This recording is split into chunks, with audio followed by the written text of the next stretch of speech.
Into the Nexus is a production of amove.tv. Bookmark Amove TV for other great video games and esports podcasts.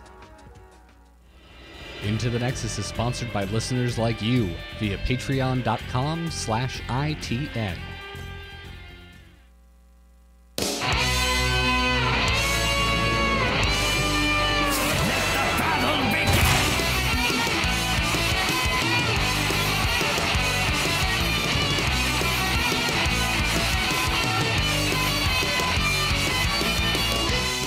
Greetings and welcome back, everyone, to Into the Nexus, the podcast all about Heroes of the Storm. I'm Garrett Weinzierl, and I'm joined, as always, by Kyle Fergusson. Welcome back, Kyle. Good to be here, Garrett. How are you doing this Heroes week? Oh, I'm doing good. I had some epic games this week. Was reminded by a genre I've never played before, what it's like to be a complete nub. Went back to Heroes. Oh, genre you never... Sorry.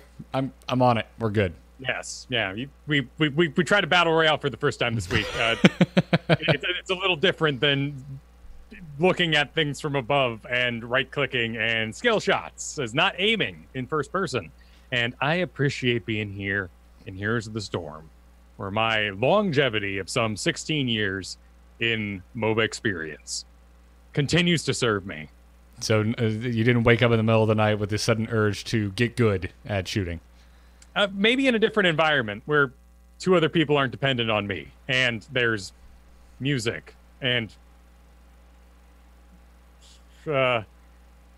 stuff. I don't know, man. I need some creeps. I don't know what to do in those games. Fair. There's like 10 minutes where nothing's happening, and like I understand tension and the draw of that, but I'm also like, I could really use some zombies or robots or turrets or just something. I have all these bullets and I'm doing nothing with them. Fair. I like the tension, but if you want to hear more about that, everybody, go over to bit.ly/GarrettKyle YouTube, subscribe to our Weak Sauce YouTube channel, because I have a feeling we're going to be talking to Apex Legends over there. But Absolutely. we're here. Weak Sauce spelled like days of the week, by the way. But it was a very big week for Heroes as well. PTR was up. Got two pseudo reworks, adjustments, you could call them. They're not full-blown. It's not full-blown, but what they adjusted, especially in regards to Ana, is extremely meaty. There was also a lot of discussion about what we discussed last week, and it was cool to hear from so many people, particularly involving the easy, hard hero sort of conversation. We seem to have, as a community of A-movers, settled on combos are what's hard and require additional game information to execute. So Kael'thas, while easy, slow, but it would just put out your bombs, put out your things, aim at the stuff, right click the guys, is not going to be easy, because you should know how to actually land a single person full kit combo. Whereas Raynor might deserve to be easy because you can be more whimsical. You right click this guy, you shoot that guy. There's execution is lower. I'm in this weird boat where I'm in between, because I was defending Raynor's application of easy last week to a great degree, but I don't think Kael'thas's combination is hard. Kael'thas's is. It's extremely hard. Kael'thas's is easy, and you can also break the damage meters without ever landing a proper combo. No, that's true. But particularly if you hit multiple people, right? If you're just aiming in the middle of the team fights, there's lots of cool ways to pad out your damage. We all know that warrior, that Blaze, that Diablo who's like, everybody sucks but me. I'm top damage. What's wrong with you guys? And it's like, well, you've died 7 times, which while you died, you were literally on fire, damaging everybody in the area around you. The only person who has lived long enough to do damage is you. And so that damage number does not matter.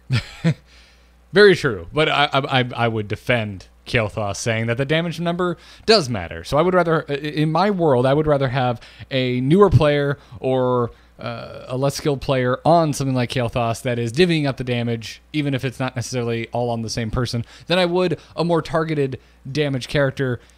Genji's probably taking it too far, but it's the first example that pops to mind. Because, yeah, okay, your Kael'thas isn't, actually securing kills, but he's probably softening people up enough to actually let someone else secure a kill. Well, and like on Raynor, I have all these bells going off my head. Nice positioning. Ooh, I pushed him during the thing he's channeling. Oh, yeah, I'm so good. If I were to say, hey, come play Heroes of the Storm with me, I don't think those bells would ring for folks. So Kael'thas, put them on that. They blow stuff up. The whole lane goes in one big explosion. Wow, they feel great about themselves. Probably a better intro character in that way. I still will stand by the durability perhaps being what I'd like to see out of easy characters. And I also, I guess I have to apologize for saying get rid of unranked. It is apparently, one, a rockin' place in EU.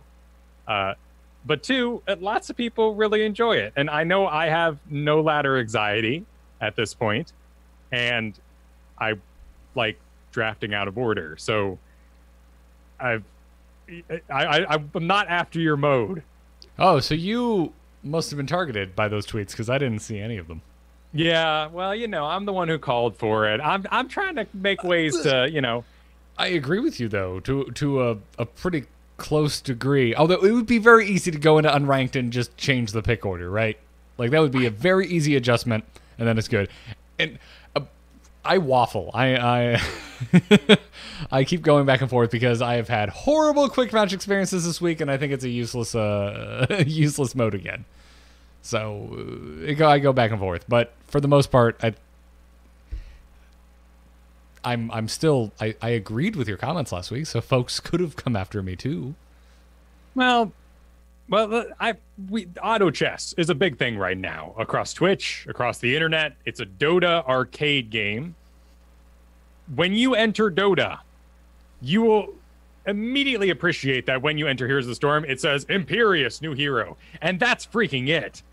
Dota's like, bring all the tournaments and the new skin for Rubric and 5 reasons why you should buy a premium. And it's just, there's 1,000 windows, regardless of the top bar, that you actually have to pay attention to.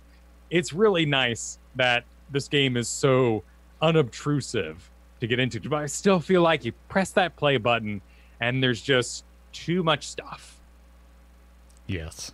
Will you feel a little bit better when under ranked there's only one option?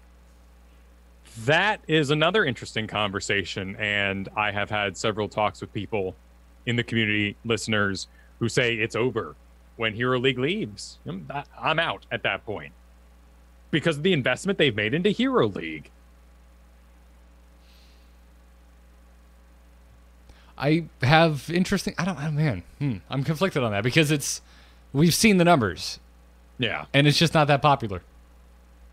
Like when you're cold, honestly, this plays very much into the conversation we just had about unranked.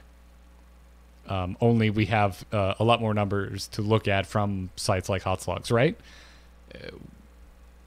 If you're cold and callous about it, if you're just looking at numbers, not a lot of people play Hero League. Yeah, it's an interesting multi-layered thing, and it was fun to see other sides of it because I know I can live in a vacuum on this fine show where I don't have that ladder anxiety after so many years of play. I am in a league where I don't see a lot of the issues that Silvers do with the lack of supports, lacks of tanks. Tanking, I can only assume, would just be absolutely awful. I mean, I'm sitting at a 70% win rate this season on my tanks. A lot of it's a new Barak.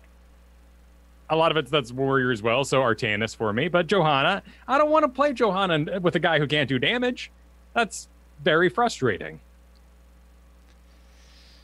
Yeah, I mean, I'm with you too. But I mean, we were lucky enough to kind of crack the code on Nubarak to where we're bringing enough damage as a tank this season. Yeah. Still my big problem with Deckard. Just boy brings no damage. Yeah. Yeah. So I don't know. It's I don't feel strongly enough to say we need to get rid of one thing or another, but the queue times in something like Hero League needs to be addressed. And I don't know. I haven't had any one-on-one conversations with the folks that you're talking about that have this strong reaction to the suggestion of combining Hero League and Team League. And also, I do have a personal bias. I made the switch to Team League. I haven't played Hero League really at all since the changes came in to Team League that made it so you could queue up solo. I really like picking out of order. Also, I really like not waiting a long time for my games. So just keep that in mind, I guess, when we have these discussions. Like, it's totally fine to disagree, but also maybe understand where we're coming from, and that's why we're having this discussion. But that doesn't mean we don't want to hear from you. Keep the tweets coming. We appreciate them.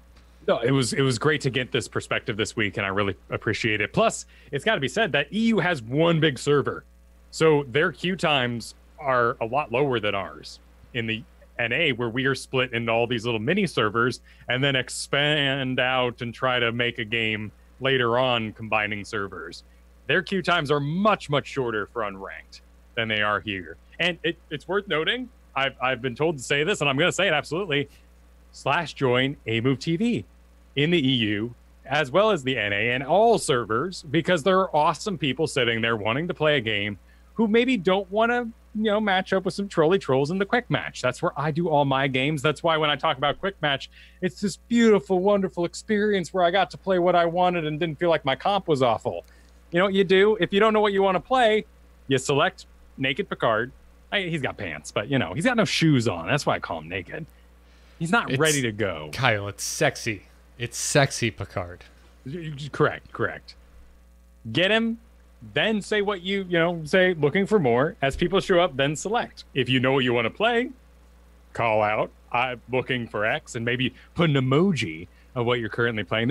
I have great emoji strategy, just so everybody knows. Emojis are a very important part of the game. What I would like to see happen, and if it has already happened, please write in and let us know, because these stories have not been shared with us. But with the kind of dawn of Team League that we're seeing, I'm hoping that folks are joining together, making teams in /join AMoveTV, playing some quick match, realizing that they jive, that they click, that they know how to play together, and then they take it and they move it into Team League. I see it from time to time, looking for and above X, below X, golden below, golden above, and it happens. Yeah, I like it. AMoveTV chat is a good place. That it is. So, I don't know how to segue out of this other than, I guess, best of luck to all of us and our personal strong opinions as we move towards a bizarre change that we don't even have a date on it yet. We don't know when this is coming. We just know that the team has said it is still coming, the merging of Team League and Hero League. It makes sense, though, because the player base right now is very passionate about its game and wants to make sure they have their mode that they love. And we have a lot of returning players trying to figure out where they're going to settle into what ranked mode they like to play best. Team League, just do it. Just do it. But I'm biased. I'm not nervous. I understand. I wouldn't want to play that Apex thing for points. All right? I'm with you. You could get good at that really fast. Anyways, moving on. I'm going to keep trying to sell you on this, Kyle. All right, man. In the meantime, let's talk about what has actually happened to the game. We've got a big ol' update on the PTR. Before we get into number crunchy, nitty-gritty stuff, let's just talk about the skins, man. Not that long ago, just a couple episodes ago, we had a question from a listener, I believe it was from the Patreon Discord, about the Viper skins, and if we were ever going to get more of them or get closure to the fist punching the screen at the end of the Viper skins trailer. And while we still haven't gotten closure about that, we got new skins set in that same Nexus universe of this like pseudo G.I. Joe but Blizzard characters.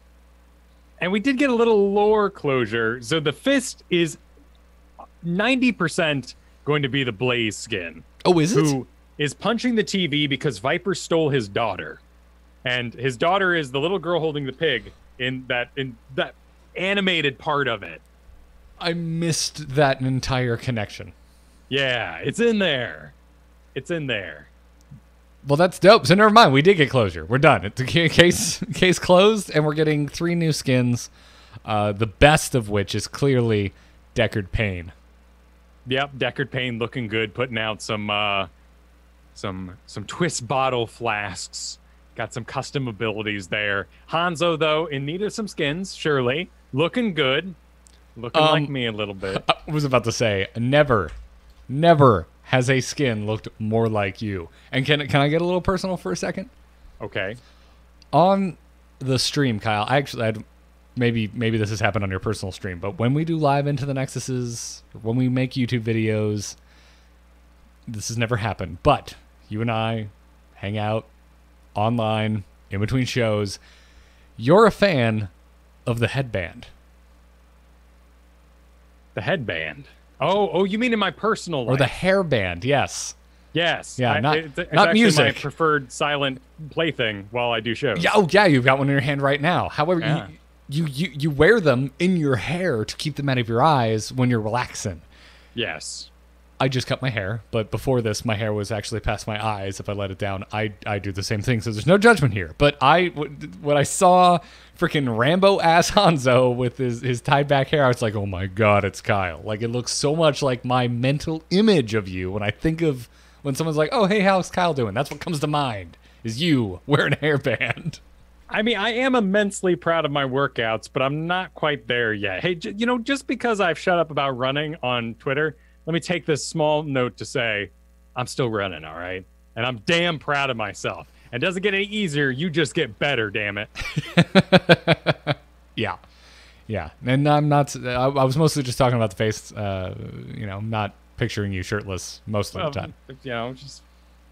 I'm working on it. Day at a time. No, it's a great skin set.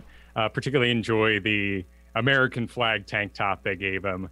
And I'm impressed by the blaze. It's a decent reproduction of his silhouette, but also, hey, doesn't really matter at this point. We all know the guy shooting that much fire is Blaze, and you're gonna get it, right? It doesn't need to read that fast. You can look at the top bar. Are you really that confused? I would argue that it's actually a pretty good recreation of his silhouette, especially from the isometric view. When you're looking at it straight on in the store, yes, his whole chest region is way less bulky. But once you get that camera in the sky, there's so much going on his arms and his legs and his shoulders, it still looks like Blaze. Yeah, he's got the stomp, the heavy walk that's going to notify that Blaze is coming. Yeah. Yeah, looks like they figured it out with Raynor years ago. I'm not surprised, but I also want to give credit where credit is due. Good job on the Blaze skin. I like it. I like it a lot. But Deckard Payne, fantastic. Did you notice that he has fiber in his backpack? He does. Yep, he has fiber. He's got a rocket launcher he'll never use. His cane is a sniper rifle he'll never use. Yep. When I first saw the art of the skin, I thought it was an Ana skin. That'd be interesting. I thought it was Raynor again, but he's already sporting quite a few versions of himself. I mean, he has been in since the first iteration of this game, which was Blizzard Dota. Yeah. We don't have any confirmation at all. We got other recolors of the Viper skins. Is this going to be the New Year event? Are the Lunar Li Ming's going to be on sale because of the time of year? Seeing where we are now, and that, yeah, I think so.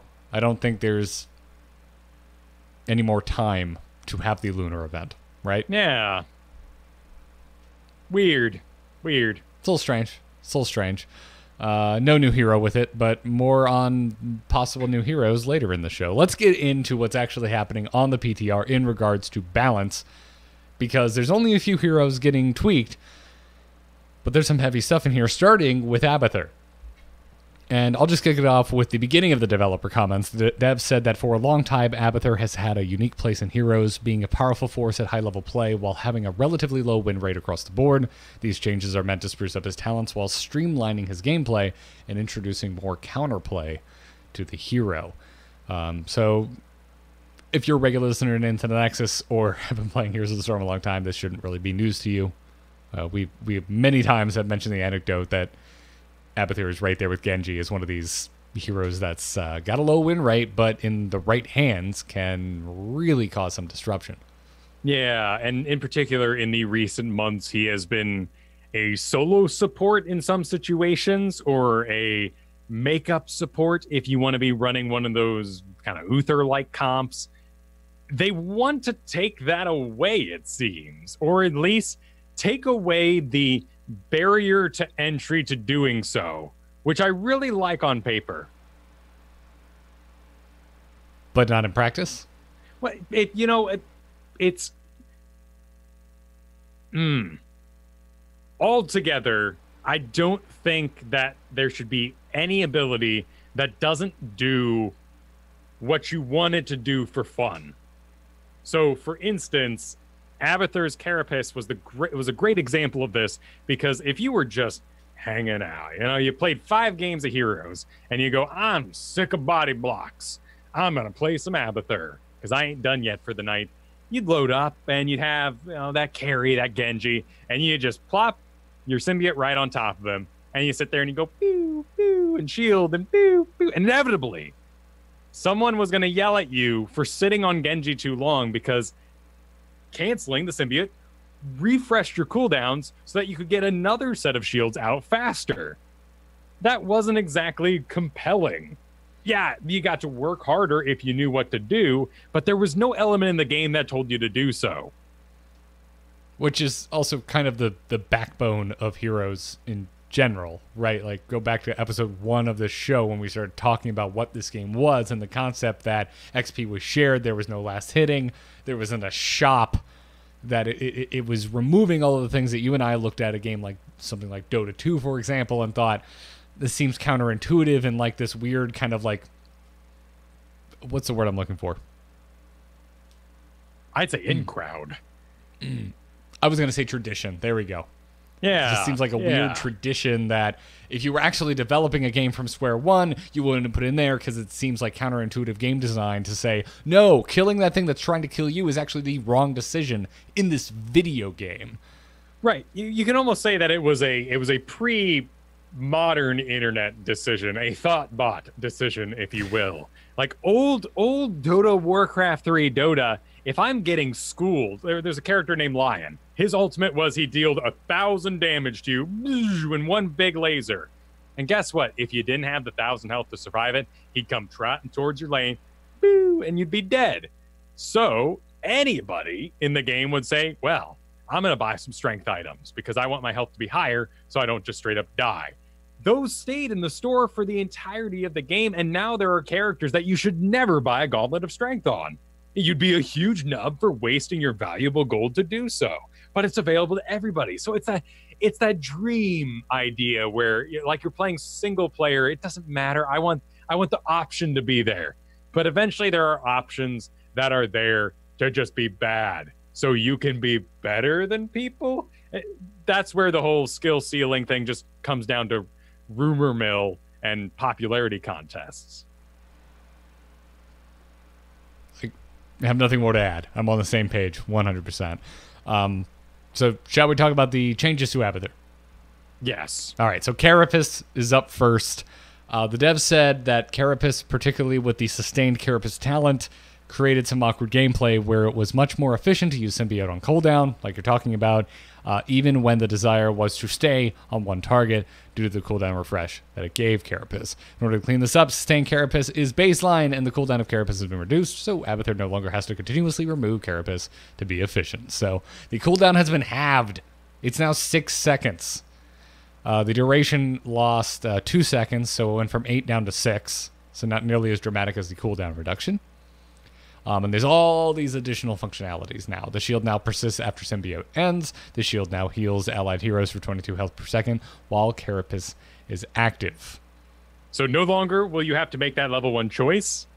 Awesome. A bacon. That means no longer can you mess up your level 1 talent pick. Hey, you could have purposely done a mind build because the team didn't need more healing. Okay, all right. Still, this is a good thing to have on there. And 6 seconds, duration cooldown, means that you can just sit there, and if you want to enhance one darn person, that Illidan who's going ham, you don't have to do some sort of ring around the rosy, jump off, jump on. You may want to adjust your position once in a while. It's good to body soak. There's lots of nuance with Abathur, but a great choice for just ease of play and what you personally want to do on Abathur. Why do we have shared XP? Why do we have objectives? Because team fighting's damn fun. And if we all had individual XP, only the carries would go to the objective team fight. What the heck kind of game would that be? I do declare. All right. Oh, Kyle, I've got the vapors. There's also the same kind of thing happening with... by the way, before I move on, there is one tragic flaw in this update. Is it the 40% shield increase?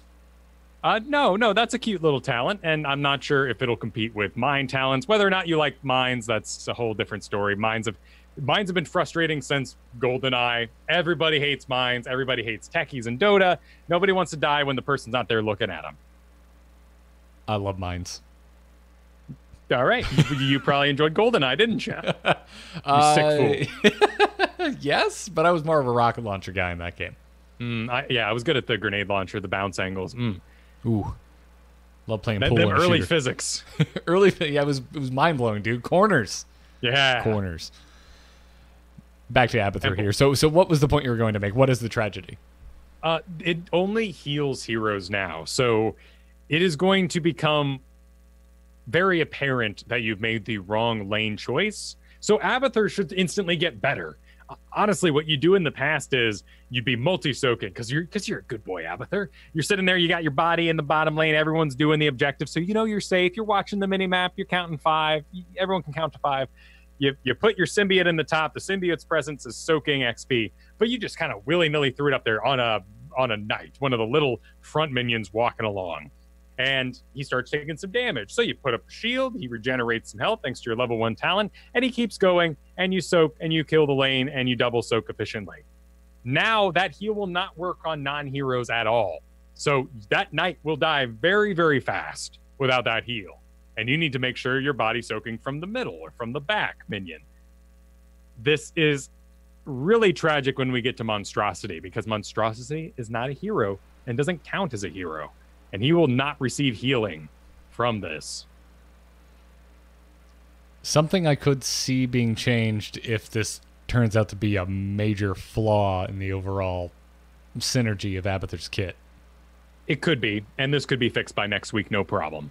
Right. It's just I could see the note now. Monstrosity now counts as a hero.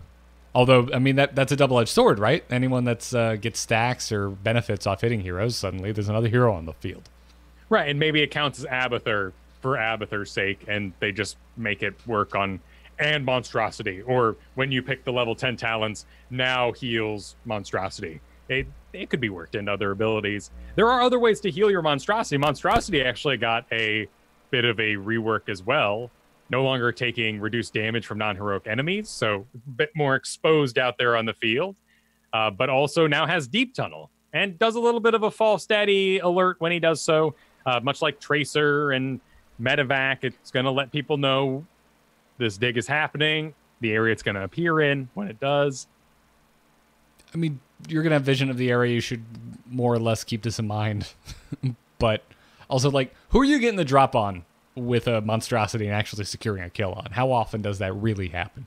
Well, that's a good question. And there's no Dahaka-like requirements on this dig. You can appear anywhere you darn well please. And at level 20, they reworked his evolution complete to give the Deep Tunnel. That's now baked in.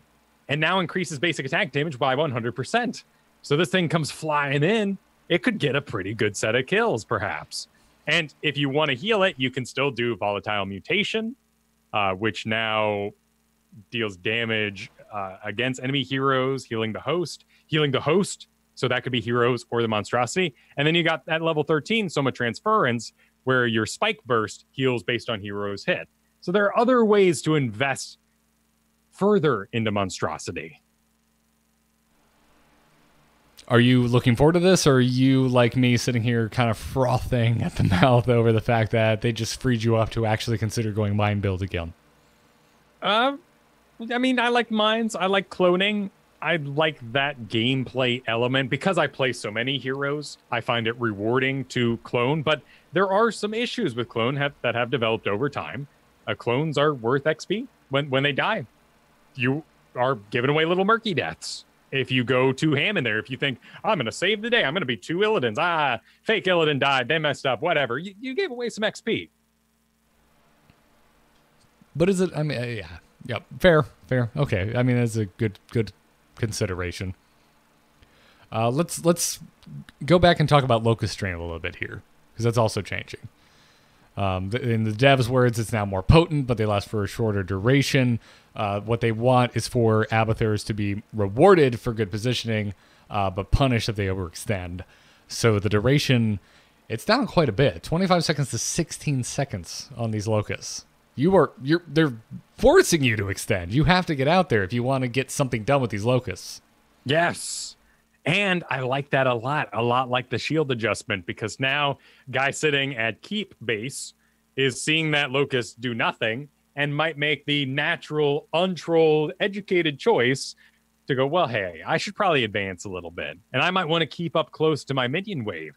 Plus, these things start as, short range units. So not only do they not eventually connect, they don't get anything done when they do connect because they need to participate for a time to get their damage out. Why don't I see if I can get out on the field a little bit?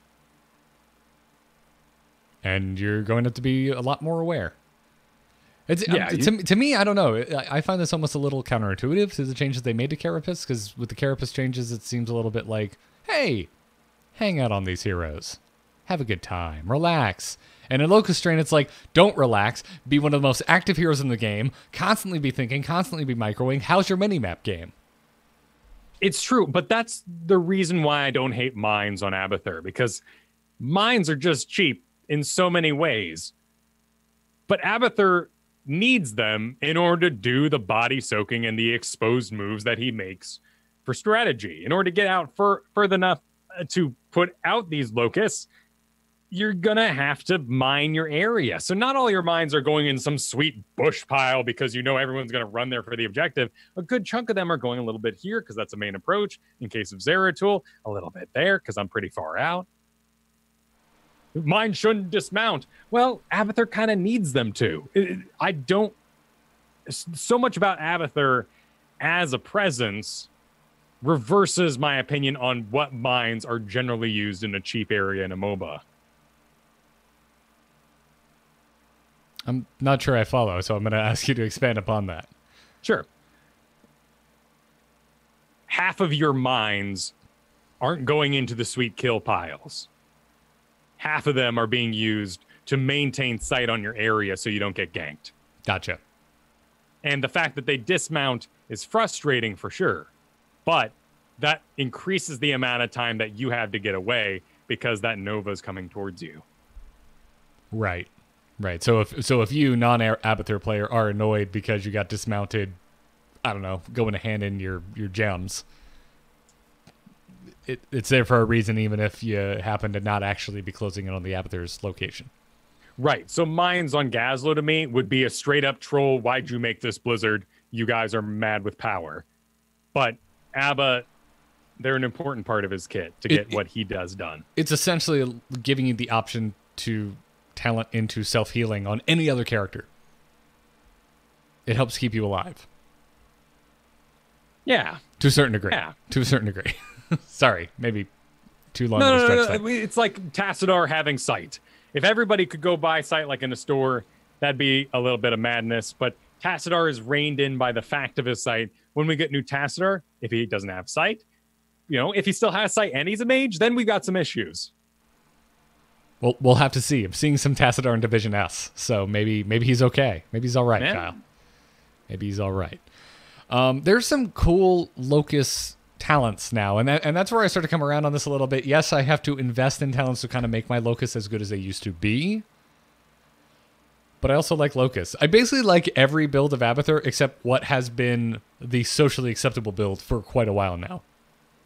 So you don't like being a caretaker? No, it's boring. That's not the fantasy I want of playing Abathur. That's not why I am attracted to the hero in the first place. And again, it's a personal thing. Maybe you're all about micromanaging your Carapace. And I'm not saying that's right or wrong. I'm just saying where I'm coming from, I kind of want to play the map. Yeah, no, I feel you. I feel like in that way, the chess player, Medivh, is not the Medivh I wanted, because Medivh is now basically a flying crazy mage, but because they baked in his quest. I want micromanaging genius Medivh, who's got a finger in all of the pies. Don't worry, Kyle. There's some vindication coming, or some justice, I guess is a better word for quests coming. Although, sadly, not for Medivh. No, that's fine, because that's how Medivh ended up getting played. That's fine. Bake it in. That's fine. Medivh were playing like that anyway. I love watching you guys go. Don't let me steal that from you. I love watching you jump over a wall and get the kill and jump back and use your shields on yourself, because I don't expect a shield unless you're just amazing. Or they have like a Malthael and it's like, guys, I'm going to die. And he's like, all right, maybe I won't get crazy for 5 seconds. Here you go. So Medivh is to you what Probius is to me. It just didn't hit the fantasy that you were hoping for. Yeah. And Probius does hit the fantasy for me because he's a wily little zooming around little probe trying to, like, Probius fantasy to me isn't the going to build the base, win the game. It's the I've got one probe left, damn it, and we're going to make this last for as long as possible. Fly the Terran structures into the corner kind of play style. Fair. Not going to get into that here, but I am going to talk about these Locust talents. Level 1, Survival Instincts. The duration bonus is gone, but you now get a 40% increased Locust damage in addition to the 40% health bump. And then if you want that increased duration, you have to wait until level 13 now to keep an eye on Bombard Strain if you're considering a Locust build, because it no longer increases Locust attack damage, but it now has the added functionality of increasing the duration of Locust by 50%. And when you go back and look at how the duration was decreased from 25 to 16 seconds is a 36% decrease. Damn, now I'm realizing I should have done the math to actually see what a 50% increase to 16 seconds is. The important thing here is that 13 has been freed up a little bit for the mistakes like we talked about in the store. There was a thing called the Salt Strain that made little melee, cleavy, explodey Baneling locusts, and it looked nice. And if you're thinking cleave, you're thinking, all right, that's splash damage. That'd be good for XP. That'd be good for lane clear. What if someone runs into the lane and is like, blah, blah, blah, blah, takes them all out and they explode in their face and they all die like Junkrat? It never happens. What happens is the Bombard Strain shoots catapult style up in the air and lands, which actually means it had splash in the first place. So nobody went Assault Strain, except for something I'm missing out there. Yeah, email me, it's fine. But it wasn't worth it for the most part, and you were wrong to do so. Yeah. By the way, it's 1 point off from the duration it used to have. Damn. Yep. Thank you, Yadin, in the chat room, and also percentagecalculator.net. Use it, everybody. So, I mean, that's more or less the big changes coming to Abathur. Is there anything else you wanted to talk about? It's worth noting he still has Mule. Despite many reworks and adjustments, Mule is still in the game. It is still a Mule. It is no drone. I can only assume that the drop pod would look like Zagara, and you go, whoa, where's the roaches? And our brains would break, and we can't handle it. And that's why we can't have a drone healing structures. Yeah. I'd be okay with it. Yeah, it's okay, Blizzard. Bring it on. We're all confused. Infested Mule, right? Just put some blobs on. Well, are you ready to possibly be even more confused than we are with Abathur? Yes. Actually, I've wrapped my head around Abathur a decent amount. I mean, I have no idea if this is going to positively affect his win rate or not. But well, and Ana's not really that confusing. What it is the same sort of give and take, though, where we are relieving ourselves of huge early game burdens, but bringing in more confusion. Yes. So Ana is the next hero on the semi-rework chopping block. Or chopping block makes it sound bad. The semi-rework spotlight. That's where Ana finds herself. And are you ready for this developer introduction to these changes, Kyle? Oh, I loved it. Oh, are you? I just imagined you just sitting like in a lavish tub covered in suds and all these candles going, just sipping a glass of wine, going, "That's nice." Because the developers opened their Ana comments by saying Ana came to the Nexus during the Quest Revolution, where we were adding them in as many places as we could. We have learned a lot since that time, so we spent some time redesigning and reorganizing Ana's talent tree. Hey, Kyle, how do you feel about their rather self-aware comments here about the quote-unquote Quest Revolution? I'm glad we finally have a name for it. We got enough distance from the past that we can call the era what it is. Quest Revolution. And it has a good aggressive ring to it because it was a takeover of sorts. It went too far. and I think Yes, it both did. of our opinions. Both of us were not the biggest fans of questing in this game, but yeah. So I was glad. I'm glad to see this. This means a lot to me. I think that the game will go in a direction that I will like a lot better. I certainly think Ana is going in a direction that I like a lot better, and this is so damn unique. Aim down sights is being brought in to Shrike's base functionality. So Shrike, her trait, now has aim down sights, which if you never played on, or even if you did, I wouldn't begrudge you if you didn't know what it was. It is one of the most least popular, my God, I can't talk, talent. No one took it, is what I'm trying to say to Kyle. It was beautiful. It was cool. She got all low and was crouching along with her sniper rifle. She got range. She slowed herself and you died. So nobody wanted it. And nobody took it because it was up against very valuable talents. And now they've baked it in to that trait. So you go and hit your D and it's going to activate. You are going to be moving 25% slower. But while this is active, you are going to have Pierce on your sleep and your heal dart, as well as a 25% range increase. And this is for one target. So you now Pierce 2, just like you would if you had played real dumb for the entire early game. I can't stress that enough. And that's why I'm so happy. I'm glad we don't have to sleep random people and we can get back to sleeping important targets like that Garrosh running towards you. Yes. Again, this kind of ties into what we were talking about, like the spine, the soul of what brought you and I to Heroes of the Storm in the first place was this, what we see as intelligent design, of obvious design of what you want a video game to be. I shouldn't go into a game thinking, I just need to sleep as many targets as I possibly can. This cooldown is irrelevant. This is not a resource I need to manage. Just sleep, get this quest done. It also led to snowballing. If the enemy team had the wrong type of comp for this, the too squirrely comp, great. If you put your CC into one tank and the enemy team is Genji, Tracer, and Zooms all over the place, you're not going to complete this quest very fast.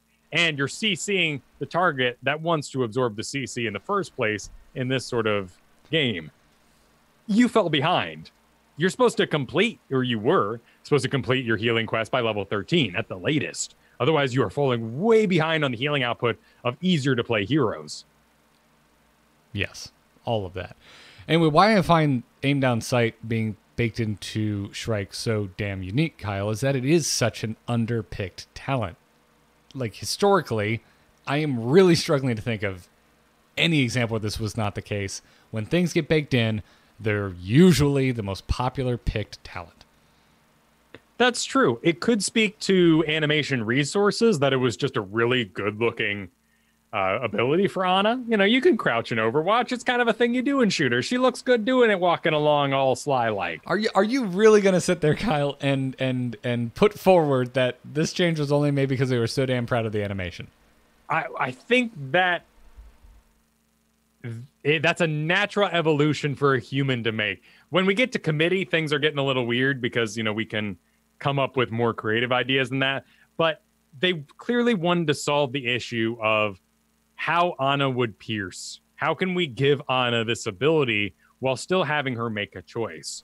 And working in the animation, but also the slow trade-off of turning on this mode aim down sights was a really great choice. And it's important to note, too, that Ana already has passively 6.5 range. She's got a sniper rifle. She looks good doing it. Granted, again, as a motion sick person, please help Ana out, because swinging around as you do in a MOBA with a sight, you would be very ill. I really like how she moves.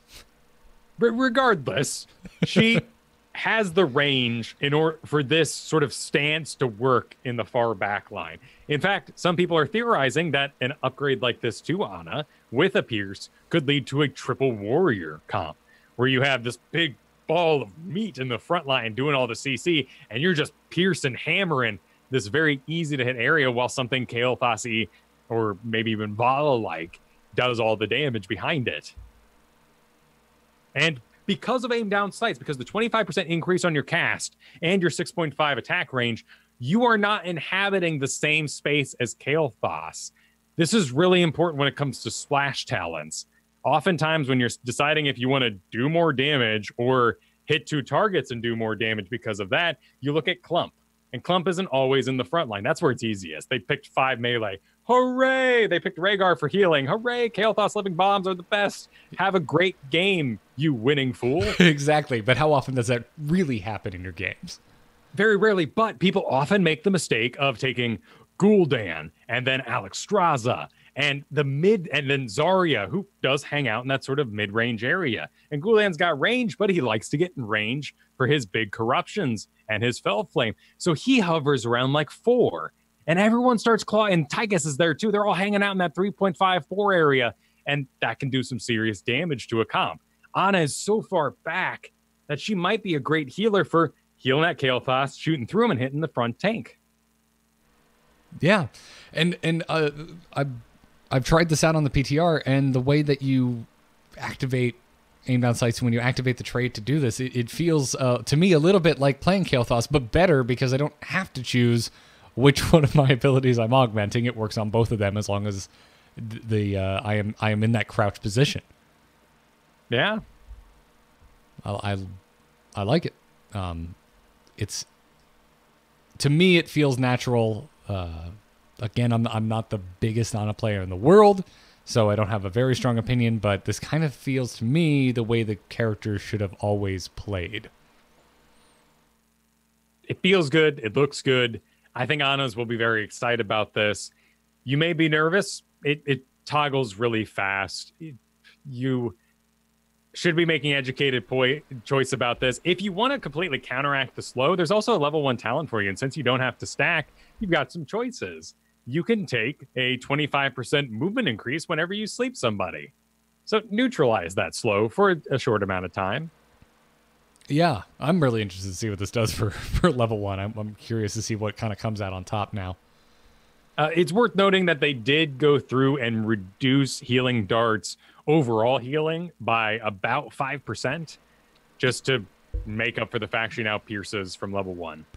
Yeah, and then also Eye of Horus got quite the dings as well. The heal went from 285 to 225. That's a 21% reduction in the heal.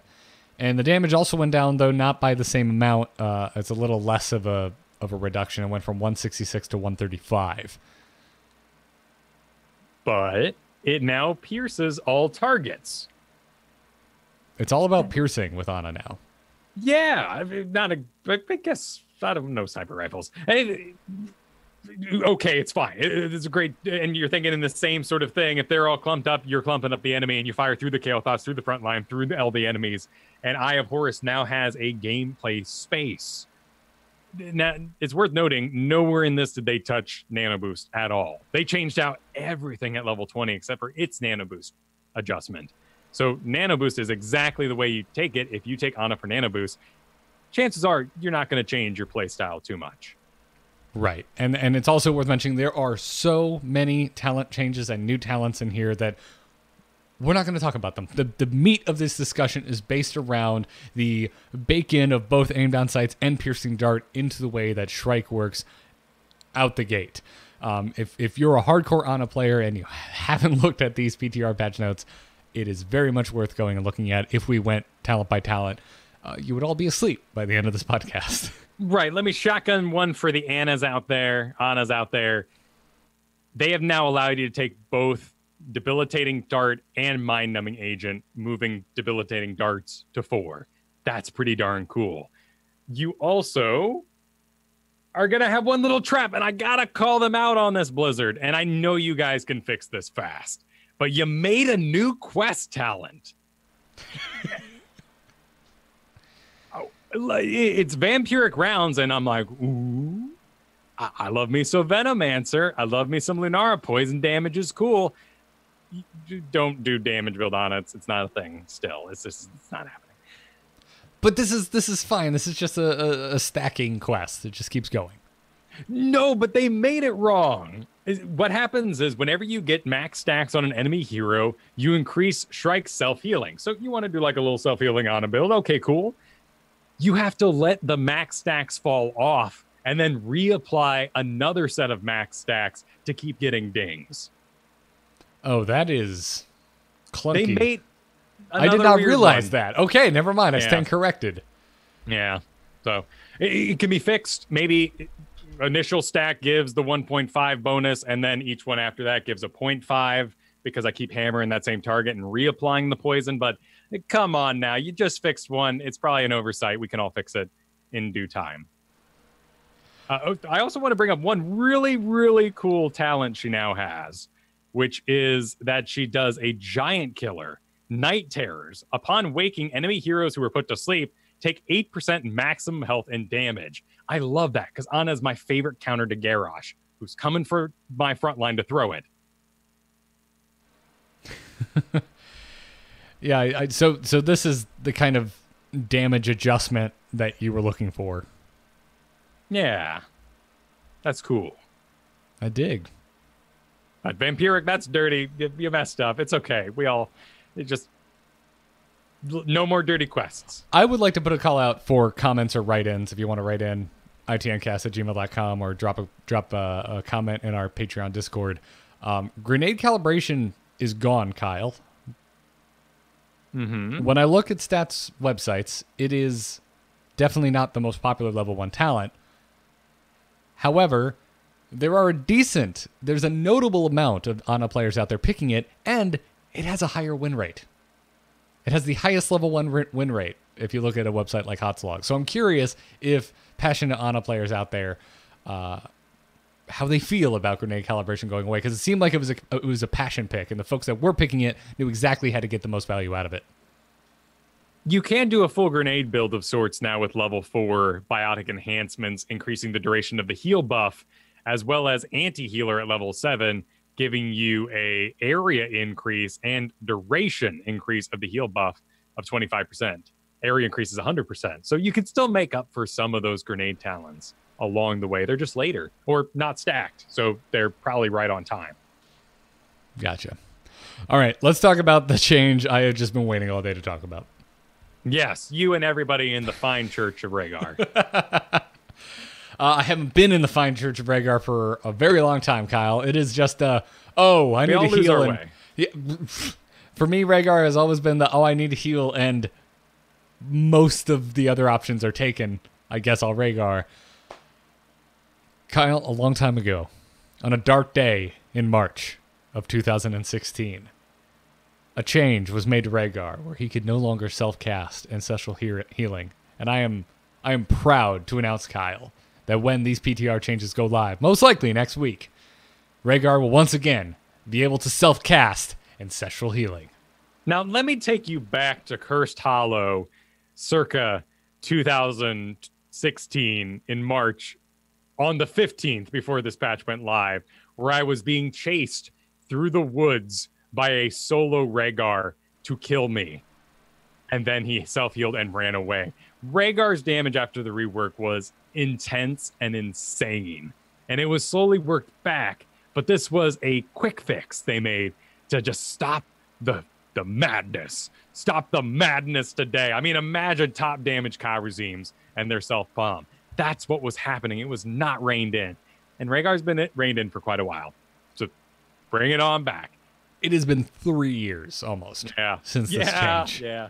3 years, Kyle. Holy crap. I can't believe it's been that long. I think, Uther stun, Rhaegar slow. That could be a decent front line. Only ults for yourself. Bring it on. Wait, you want a front line 2 supports? What do you do on Lich King? Which ult do you take most games? I only ever take Army of the Dead. Yeah, because it self heals. You shouldn't take Sindragosa. I don't know. What if all those ghouls popped in one big instant?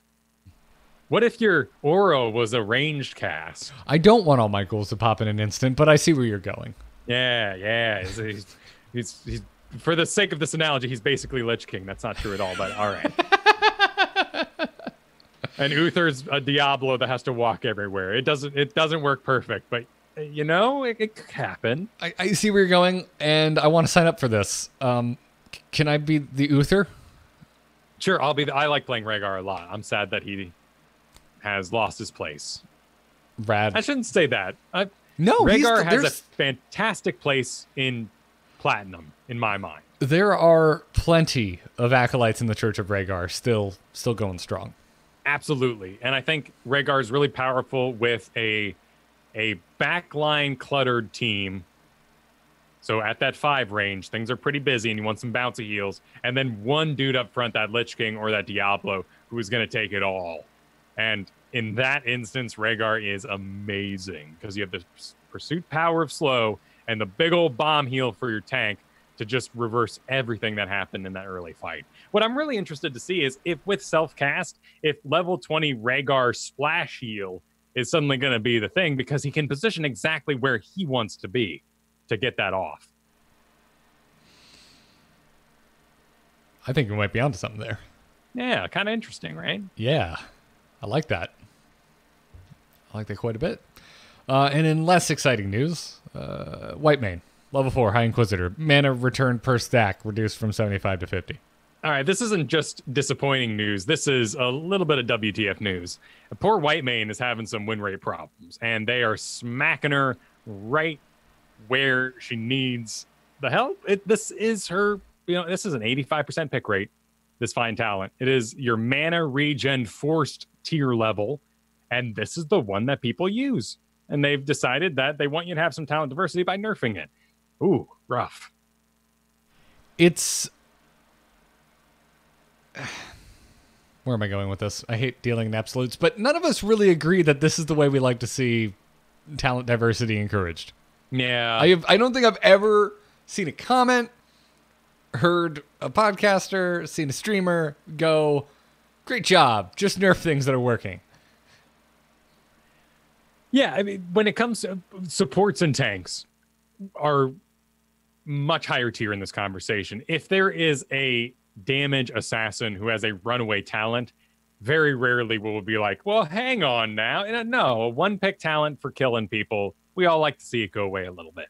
But this is a support who's having a very rough time in the win rates right now, 44% last I checked. And she needs the help. I needed a depth comment on this one, Kyle. I needed to know why the hell this was happening. I can only assume it's a quick fix and that there is some sort of greater Whitemane rework coming. And I don't know what it is. I really like Whitemane.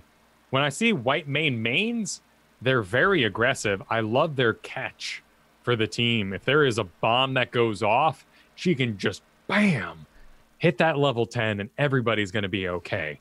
But on the aggressive side, I'd rather have Tyrande.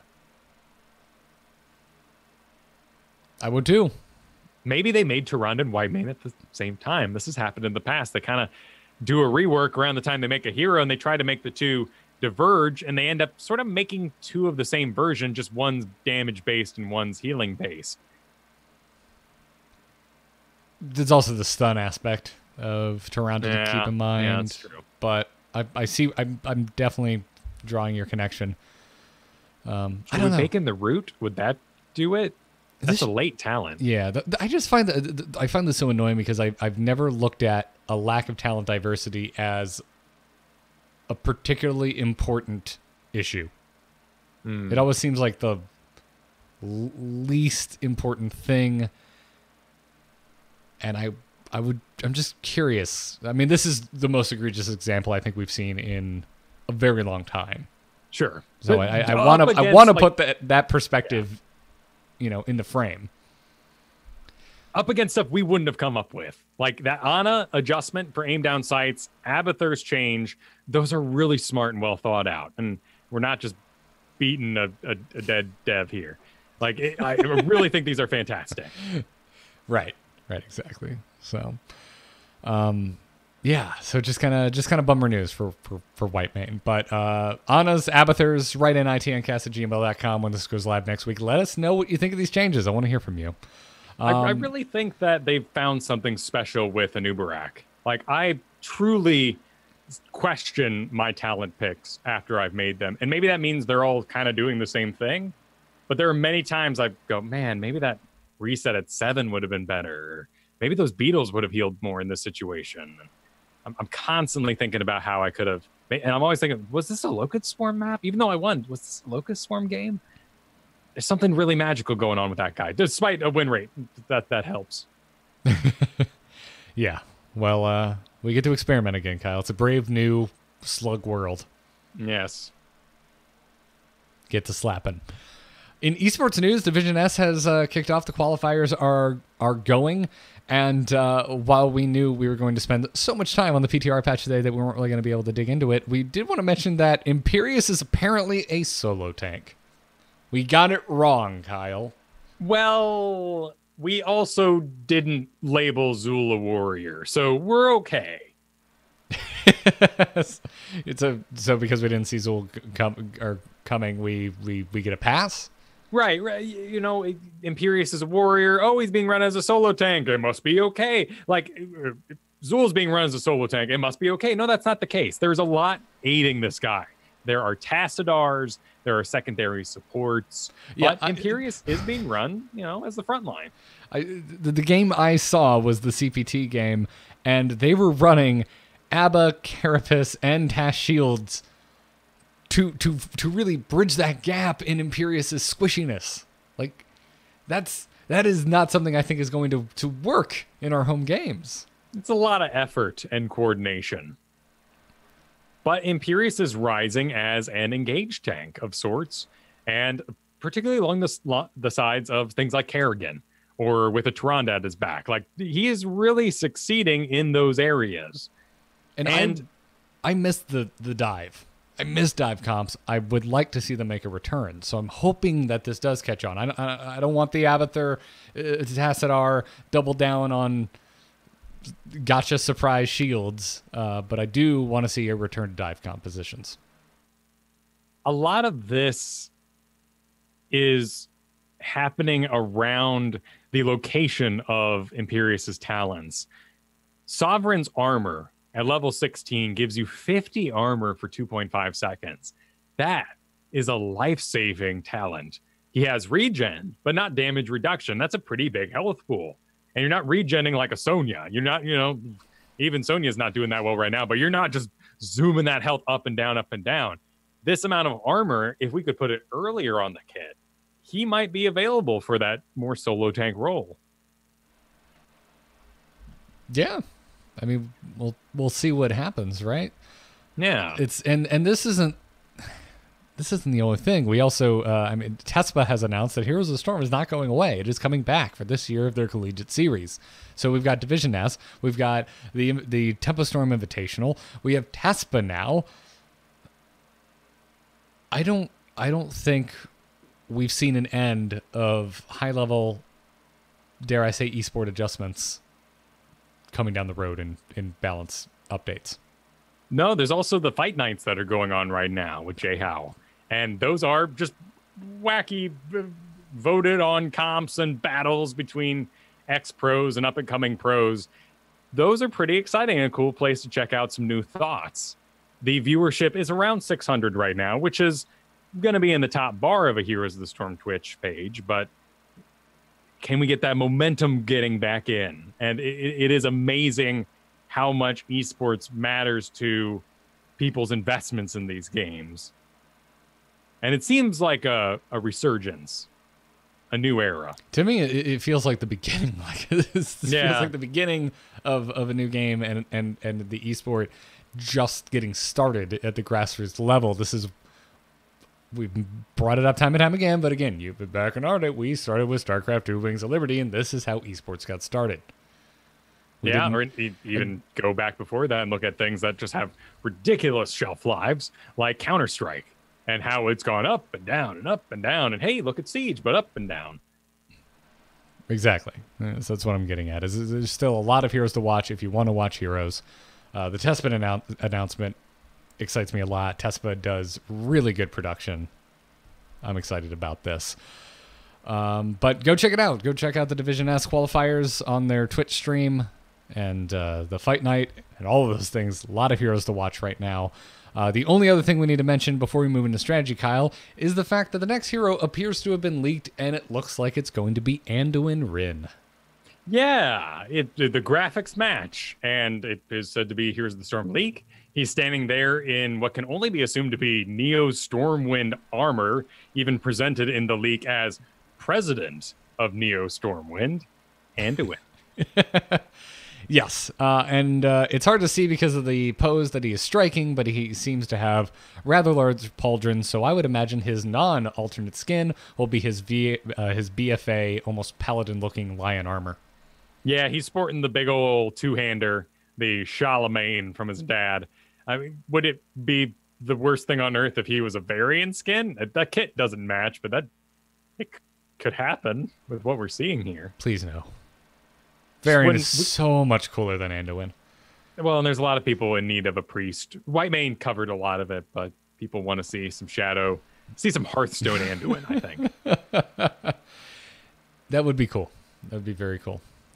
Also, Whitemane right now hurts.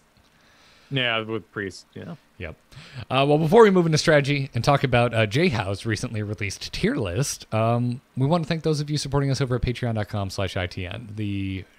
That is the best way to support this show, and we very much appreciate it. So, as always, the show comes out every week. It's still free, always going to be free. If you want to support us, head on over, subscribe for $1 an episode, $2 an episode, whatever works for you, patreon.com/ITN. Some of our newer patrons, we want to thank Ganymede, Evan R., and Brendan S. Thank you for supporting us, everybody. Now let's talk about this new tier list from J-How. Choose a talent. Choose a talent. Talent? That seems generous. Yeah, no clue what that means. So we're obviously not going to go over the entire tier list. But no, that's not good radio, but you should certainly head over to amove.tv, click on Into the Nexus, find the recent show, This Fine Show, and look at the bottom there for the show notes so you can get a link to this very, very detailed tier list. In fact, you can basically assume that this is J-Hell's personal notes when he's casting, how he decides what to talk about and where things lie.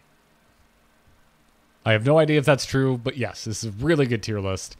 And let's get into it. Top assassins kind of overall, Kyle, Raynor and Phoenix. Yeah, very few deviations of this when you get into various maps. Raynor and Phoenix are considered to be the top of the list. Makes sense. Yeah, a lot of this it's a good gut check. I mean, it was mentioned very early on in this episode, Kyle. You talked about how we're all kind of sitting here being like, hey, we're ready to kind of know what's good again. We're not too sure. We can look at hot slogs, but that's about it. The answer's still a Nubarak, by the way, everybody. Yes, it is. And that one day the Rexar guy has a really good time. That does happen. Yep. But you know what a lot of us have still been puzzling over for what feels like a year now is Battlefield. What is the best Battlefield burn? And according to J-How, it's Hanzo and Artanis. Yeah, Hanzo sneaking in as top assassin here. And even despite his big old turnaround on his split arrow, in fact, I was kind of wondering if Hanzo's new skin was going to be accompanied by a rework to make him lose that split arrow to match Overwatch. And that is not the case. And he's doing fine without it. Yeah, doesn't mean it's, it couldn't possibly still be on the horizon. But yeah, I'm so happy to hear this. I love seeing Hanzo's in my Battlefield of Eternity. We've been talking for about a month now about how much we like seeing Artanis in basically any game we play.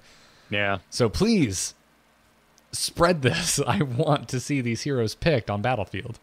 It's important to note that Artanis has a big bump up on the way the objective works. Not only does amateur opponent allow him to burn the immortal, it's also a long objective, which gets him out of lane. Artanis is a bit weak when it comes to solo lane, particularly against things like Malthael.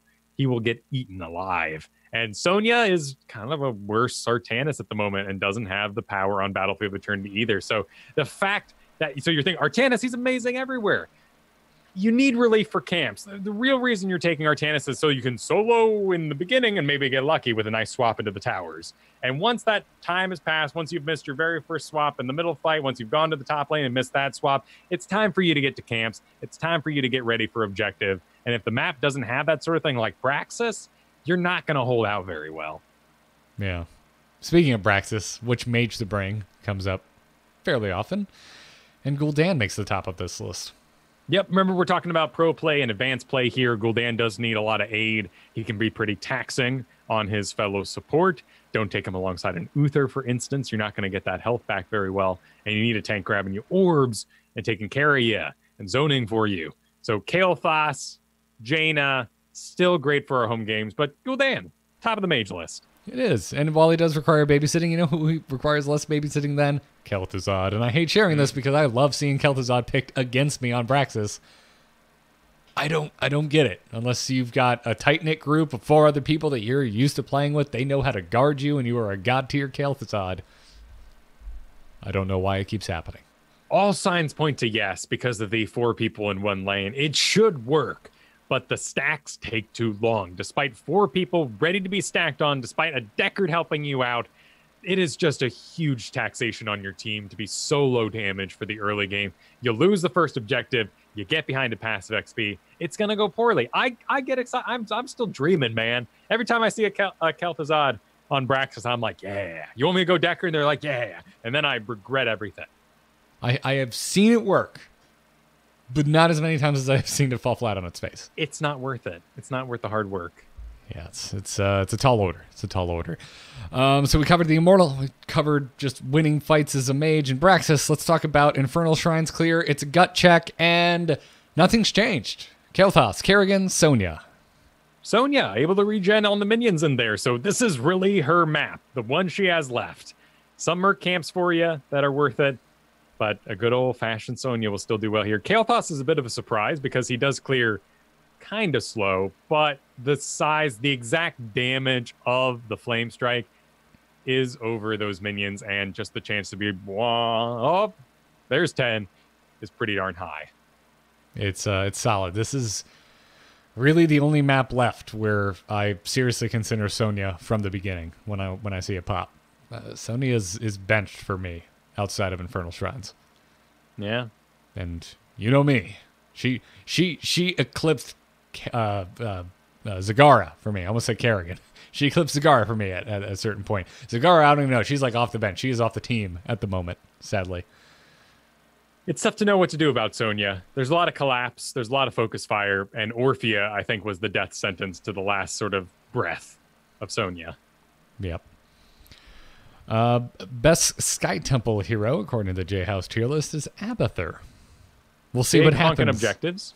We will see what happens after these changes. Yeah, that's very true. And of course, this list also included Raynor and Phoenix throughout most of these maps. So they're always there in the top.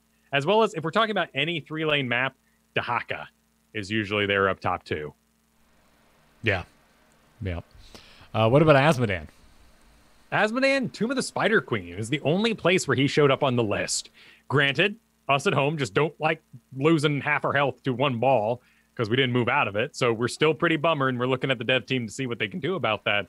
But if you're playing in an informed manner and you love Azmodan, favor him on Tomb of the Spider Queen. He's still very strong in our home games. Yeah. Yep. Best for Towers of Doom on this list is Malthael for the solo lane and for the camps. Yep, the forced objectives allow them to get in range of your dot so you can start healing everybody. People group up in those tight chokes, but it's mainly because you're going to top lane or bottom lane and be able to manage the camps on top of what you already do. And the way all the camps here are arced throws, your pumpkin throwers, that means that you don't need regen to take these because you will move smartly and stutter step and not die. Yeah. And Volskaya Orphea makes the top of the list for the team fight. That makes a lot of sense to me here. Yep, got to force yourself through chokes. Orphea's good in the chokes. Orphea's good. Yep. And then best supports. Overall, Malfurion and Tyrande made the top of the list.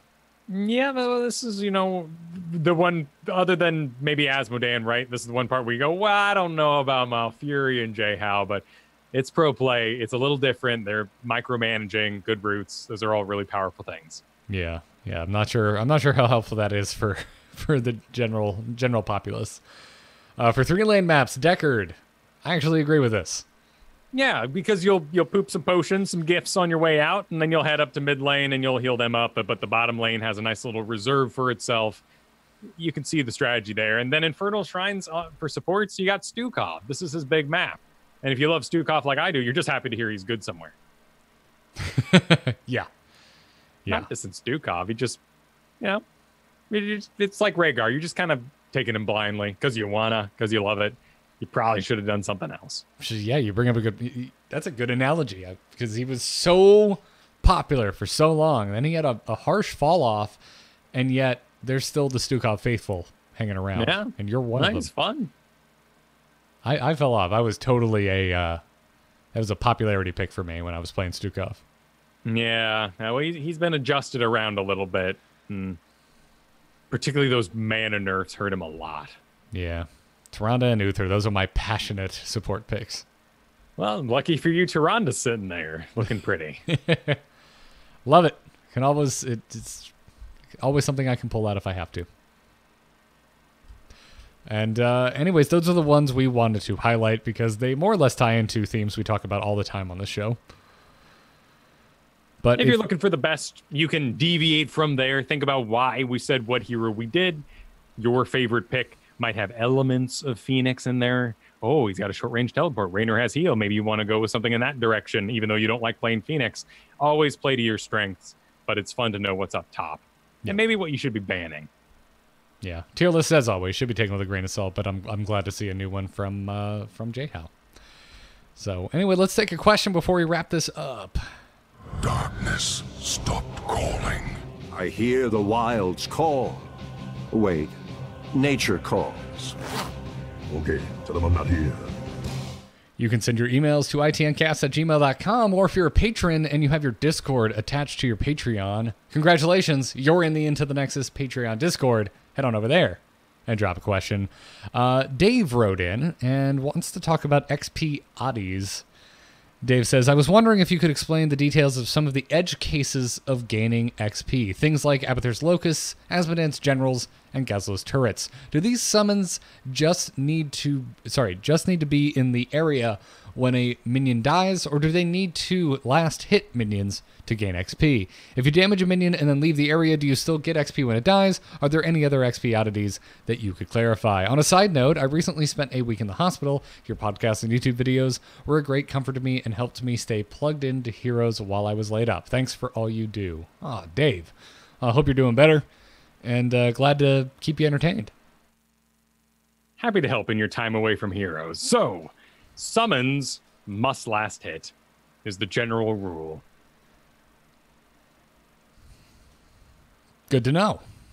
Yep, they gotta swing their hammers, they gotta shoot their darts, bullet turrets. Any summon is going to have to be in the presence of a hero to give XP or last hit. And this is a little confusing because in the past it got a little weird with Asmodan, who was like giving an aura buff, and then all damage based on the aura related back to Asmodan. Nowadays, you'll actually read the text on the Demonic Lieutenant, and when it summons, it has a smite. It shoots one unit and just and blows it away. That insta-kill is XP to you, Asmodan. So a sort of multi-soak. And then it sticks around, starts swinging its hammer, has a cooldown on that smite. It might get some more units, but that smite guarantees you a certain amount of XP out of every single summon and reduces the RNG chance of that XP leaked to you. How do you feel about this overall, by the way? Do you feel it should be changed to where if you have summons in the area, you get the XP?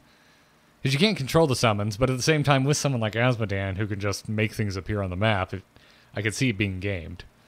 Yeah, I mean, you've got really weird edge cases like Kerrigan Ultralisk that takes a Torask level 20 and regens constantly and runs around the map, soaking every lane while the team 5 stacks and never is the ult seen because it handles everything. Or I don't know why you would use a... How important is the XP past level 20? Right. Let's imagine you're shooting for that level 25 game, you know? Like, things... Then we're getting into those things where things don't make sense. They get weird. You have to be informed to play in that style. It doesn't match the for-fun brawlerness of the game and the hero fights, and it gets counterintuitive. I mean, a lot of this came in because of the skill floor being so low in a game like this. And so Blizzard, with the help of pros, made choices in order to elevate the game into a place where there was more intense choices to be made. Abathur is a very interesting version of this, and it works same for his little locust summons, as well as his monstrosity. you have to get the last hit in order to get XP back to you. However, Abathur's symbiote functions as a hero. It has presence, and it is sitting in the lane as though there was a hero there, and you can double soak. Abathur body in the bottom lane, soaking with the symbiote in the top lane. I like your use of the word presence there, and that's kind of, I think, how you should think about whether or not just being there gets you XP or not. So most summons do not have a heroic presence, but the symbiote does. Right. So, for instance, Lunara, that's damage from you. So you take unfair advantage, if I'm remembering correctly. You pop the whole lane with poison. It's got, or Nazeebo, great example. You toad the whole thing. It's going to take a bit to die, but you run off towards objective. If it dies of your poison tick, your XP. If a minion comes up and pop and steals that last hit, no XP anywhere. But it's a pretty safe bet your poison's going to get the kill. Right, and same thing with, Asmodan shoots a slam up top. Yeah, he missed 2 minions, but he got 4. Nobody was going to soak it anyway, so you gain more XP than you would have in the first place. And that's why soaking is so damn important, is because a body has to be there in the area, and we try to circumvent that. That's why we had a movement speed nerf way back in the day, because people realized, hey, now, I don't have to sit in this whole lane. I can just mount on up and speed up and down and up and down. And guess what? It was kind of silly, and so they nerfed it. I do not miss those days. I know I'm excited about Rhaegar self-casting Ancestral Healing. That's different. Yeah. I mean, there is the argument that the horses looked really cool, moving 10% faster. And when we hit the button, all those motorcycles that came out kind of went and like coolness factor. Yeah. I still really like the mount mechanic, and I'm glad it's still in the game. Worth noting that hero kills are rewarded globally. So if you die to a boss, you just gave a kill to the enemy team. Yes. So don't die when you're all by yourself. Boy, how long has it been since we brought that up? Do you think? A long time. No frame of reference for it, but it's been years since we mentioned that. But it still happened. Like once a month, you'll be sitting there on Cursed Hollow and just ding, and you're like, well, I guess someone's doing boss. What the hell happened? It happened to me last week. Yeah. I can't remember which map it was, but I heard the ding out of nowhere. I'm like, what the hell? Oh, Varian was bossing, and he forgot how to, I guess. Got rooted, and something went wrong, and the tornado hit the wrong way, and, well, there goes Varian. Oh, that always emboldens me, man, so much. Not because I'm like, haha, you died. It's because I know your team is tilting so hard right now. I'm just like, go, let's get dumb. They're so angry. Abathur clones and Misha clones, or Misha in general, Misha give XP.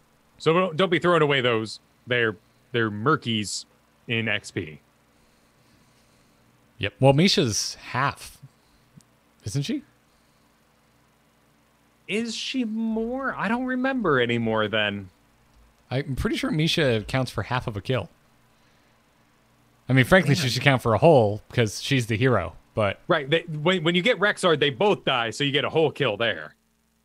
But I'm forgetting the exact number on Misha. We probably have a passionate Misha in the chat right now. Yeah, that's what I was hoping for. But I could have sworn that Misha was worth half a kill. But of course, I forgot to go look it up. But well, hey, just so we didn't ignore you guys completely, the Rexar fans out there, you got a really good buff this week in the PTR coming towards you. If you're silenced on Rexar, you can still control Misha now. Really? Yeah. So yeah, you'd be Misha's forward, and you really want to stun that Stukov that's silencing you. You couldn't because Rexar couldn't talk. But now you're psychic or something. Okay. Or talking is a free action. According to the wiki, Yadin in the chat room, it's quarter. So you're not crazy, Kyle. All right. Yeah, 75 for the Rexar. I thought as much. All right. Okay. Well, just stood my ground. Don't know why that was in my brain. Maybe because when Rexar came out, I played a lot of Butcher, and I was like, whatever. I get meat. I'm happy. Yeah. Oh, man. I don't know that one off the top of my head. How much meat are they both worth 5 meat? They are both worth 5 meat. Ah, nice. Yeah. I made good on that promise I made last week. I've been keeping Butcher in my mind, and I played him a little bit this week. Okay, that's what I was curious about. Like, did you keep him in your mind? Or you actually play him? Because then you did. Yeah. Okay. All right, so you did actually play him. Yeah, it was a good time. Verseratul. I actually really like that. you're not alone. I lost the game to a butcher just today, which is doubling down on my sour opinion of Quick Match at the moment. I mean, he is in the top 3 ambush assassins. That's like 5 assassins total, but it sounds good on paper, doesn't it? I'm just gonna be grumpy. I'm giving nothing to that butcher. It was entirely the lack of skill on my team. Oh, wow, yeah. / join A Move TV, brother. That's what I should do. I just wanted to play. I didn't want to talk. I didn't want to type. I just wanted to play a game. Hey, I rarely am on voice chat with my with my A Move TV brethren. I give them the short end of that stick, but we have a good time. Yep. Anyways, that's going to wrap it up for this episode. Again, write in itncast@gmail.com or drop a question into the Patreon Discord if you support us over on Patreon. Speaking of which, you should go check out the Patreon. It's patreon.com/ITN. Thank you so much for supporting us over there, everybody. Huge thanks to our producers, by the way. Thank you to Declan H., Cheesy Bob, Pythagos, and Crusader Dave. We appreciate I mean, it's worth noting that we still have our pro opinion goal, and we are climbing back up on the Patreon. And we are very excited to once again have fabulous interviews, people like Not Paradox on, as well as others, in order to talk about the nuances and top end of this game. So continue to support us over at patreon.com/ITN. Yeah. So it's like Jeff comes back once a month. That's because of a Patreon goal that we hit. We get to pay Jeff for his time. If we hit our next goal, we're going to have a second guest once a month. I can guarantee you it's going to be more Not Paradox, but we can also flex it and have other people on and pay them for their time. So patreon.com/ITN. Thank you for the support, everybody. That's more or less about it. Check us out on Twitter at ITNcast. Join us live at twitch.tv/AMoveTV. We've got a nice active chat room. It's a great place to make friends. Join us Thursday nights at 5 p.m. Eastern Time. But before we go, Kyle, you're doing all sorts of stuff around the web. Where can everybody find you when you're not on ITN? Well, I would like to point you yet again this week to a little thing called Week Sauce. But like days of the week over on YouTube, we are climbing towards our subscriber goal of getting an actual URL for that thing to point you towards. But for now, Garrett, what's the link? It's bit.ly/Garrett Kyle YouTube. We are actually way past the subscriber count we need for a custom URL. The channel's just not old enough. There's a time limit. It has to have a certain birthday before we can have that custom URL. But head on over to bit.ly/Garrett Kyle YouTube. Our latest video is explaining what the hell auto chess is. It's a Dota 2 mod, but it is not a car and it is not chess. No. So go check it out. I've been obsessed with that game this week, Kyle. I'm glad I could give you a new obsession. I didn't need it. I didn't need it. Yeah, but still, it's a hipster victory. You give someone a new band, they listen to it all week, and you're like, yeah. I got my first place victory last night. Congratulations! I saw you were Knight 2 or something like that. You've been playing so much. Yes, yeah, I've climbed my way out of the pawn ranks. Although I hear if you're very good, you can get bishop pretty quick, so I shouldn't be that proud. Take it where you can. I would say we're definitely doing an Apex Legends video this next week. If only just a what the hell is Apex Legends? Oh yeah. It's gonna play out, I think, a lot like an episode of Into the Nexus, because the game has heroes and Q abilities and ultimates, and it's basically Battle Royale with Overwatch kind of tacked on. I like it a lot, more than Overwatch, if I'm being honest. I have no skills in the game, and I want some damn zombies, Just there's 10 minutes of gameplay in there that, like, I kind of want everyone to have to do something to give away their position. Then you should just get good at shooting and hot drop. Right, yeah, exactly, right, yeah. Then you just work on your shooting skills, and then you can just always drop hot, and you'll be entertained forever. Exactly. Then you run with the hot people, and you get in there, and then you camp for the skillless people, and then you own them because you're skilled. I see the gameplay loop. I just don't want to bum out a squad while I get good. So I'm probably if I'm gonna end up playing it, I'm gonna play another Battle Royale while I get good, and then come back to Apex because it's well made and play that once I'm not letting 2 people down. Games desperately need campaigns again, is what I'm really saying. And I am a lucky person that I played MOBAs for as long as I did. I'm not used to being unskilled in video games. And I really liked it when it was like, here's a story. Did you like that? Did you feel good? Like you won? You beat Halo? Because here's all these people that want to play with you. Oh, I can keep playing. I know exactly what you should play. Because it's actually, you can play it for free right now because I know you're subscribed to Origin for Anthem. Download Titanfall 2. It's made by the same guys, right? Yeah. Yeah, Apex is technically set in the Titanfall universe, because in its multiplayer there are creeps. There are AI-controlled combatants that you can kill and feel really good about. Yeah. And they move somewhat like players.